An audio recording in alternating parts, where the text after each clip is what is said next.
Ryan Detrick is Carson Group's chief market strategist and joins us now.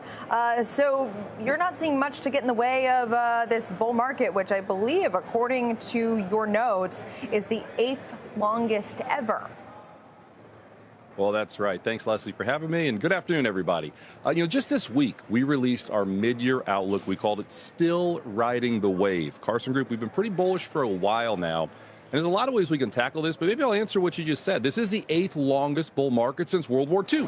When you look at the other 7, so it got to this point, the other 7, only one of them didn't make it to their 4th birthday. This bull market's about 3.5 years old. The average length was like 8 years. We're not saying it's going to go 8 years, but we're saying for a while, this bull market might be younger than you think. We can get into the weeds of why we're still bullish, but that's important for investors to remember. Okay, also important for investors to understand is what is the future leadership of this bull market? What does that look like? Yeah, you've had some great conversations all day about some of this and just some big picture things to think about. We like growth probably a tad more than value here, but it doesn't mean you want to go all in on either one. I mean, there's a lot of opportunity out there just today. I mean, today's a great example, right? Tech's down close to 3% time we're doing this, yet 7 other sectors are higher. Healthcare is up 2%, right? I know everyone's talking about the broadening out, but it's real. Now, to specifically answer it, we kind of have a barbelled approach. We like tech a little bit, overweight, yes, but industrials and financials on the other side make a lot of sense. We don't see a recession. We see a strengthening labor market. AI is still there. Everyone's talking about that. But the reality is probably stay in the cyclical things, but don't go all in any one sector. I found it interesting what you said about the labor market. Obviously, that's critical for so much of the economy, particularly consumer spending. And you think that will be a bigger story in the second half of the year, and it will improve in a good way. Are you not concerned that AI will ultimately prove out to be a job killer, or do you just see this improvement in the labor market being more of a near-term phenomenon? No, well, both of those, really. I mean, we don't think it's going to be a long-term killer of jobs. I mean, all these major technological advances throughout history people get worried about, and you look at the other side, there's more jobs created. But what do we know right now? All of last year, our economy created 120,000 jobs the whole year.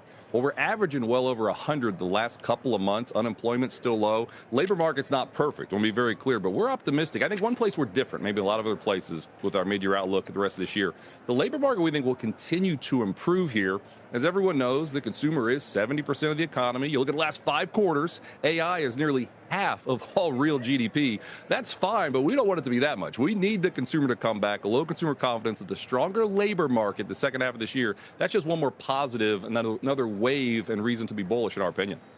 Is that what is creating the consumer confidence gap, or do you think it's been just around affordability and the recent inflation and more on the pricing side of things that has impacted sentiment?